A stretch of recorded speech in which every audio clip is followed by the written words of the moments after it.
ಆತ ಭಾರತೀಯ ಯೋಧ, ಗಡಿದಾಟಿ ಪ್ರೇಮ ವಿವಾಹಕ್ಕೆ ಮುಂದಾಗಿದ್ದ. ಆದರೆ ಸೇನೆ ಓಕೆ ಅನ್ನುವಷ್ಟರಲ್ಲಿ ಕದ್ದು ಮದುವೆಯಾದ ತಪ್ಪಿಗೆ ಕೆಲಸವನ್ನೇ ಕಳ್ಕೊಂಡಿದ್ದಾನೆ. ಈ ಫೋಟೋದಲ್ಲಿ ಮಹಿಳೆ ಜೊತೆ ಕುಳಿತಿರೋನ ಹೆಸರು ಮುನೀರ್ ಅಹಮದ್. ಸಿಆರ್ಪಿಎಫ್ನ 41ನೇ ಬೆಟಾಲಿಯನ್ನ ಯೋಧ. ಆದ್ರೀಗ ಪಾಕಿಸ್ತಾನಿ ಮಹಿಳೆಯೊಂದಿಗಿನ ತನ್ನ ವಿವಾಹ ಮರೆಮಾಚಿದ್ದಕ್ಕಾಗಿ ಕೆಲಸ ಕಳೆದುಕೊಂಡಿದ್ದಾನೆ. ಅಂದಹಾಗೆ ಮುನೀರ್ ಅಹಮದ್ಗೆ ಪಾಕಿಸ್ತಾನದ ಸೇಲ್ಕೋಟ್ ಜಿಲ್ಲೆಯ ಮಿನಾಲ್ ಖಾನ್ ಎಂಬಾಕೆ ಸೋಷಿಯಲ್ ಮೀಡಿಯಾದಲ್ಲಿ ಪರಿಚಯವಾಗಿದ್ಲು. ಈಕೆಯನ್ನ ವರಿಸಲು 2023ರಲ್ಲಿ ಸಿಆರ್ಪಿಎಫ್ನಿಂದ ಅನುಮತಿ ಕೋರಿದ್ದ.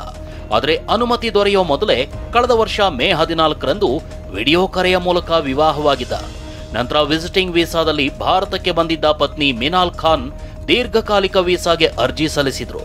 ಆದರೆ ಯೋಧ ಮುನೀರ್ ತನ್ನ ವಿವಾಹ ಮತ್ತು ಪತ್ನಿ ದೀರ್ಘಕಾಲ ಉಳಿದುಕೊಂಡಿರೋ ಬಗ್ಗೆ ಸಂಬಂಧಪಟ್ಟ ಅಧಿಕಾರಿಗಳಿಗೆ ಮಾಹಿತಿ ನೀಡಿರಲಿಲ್ಲ.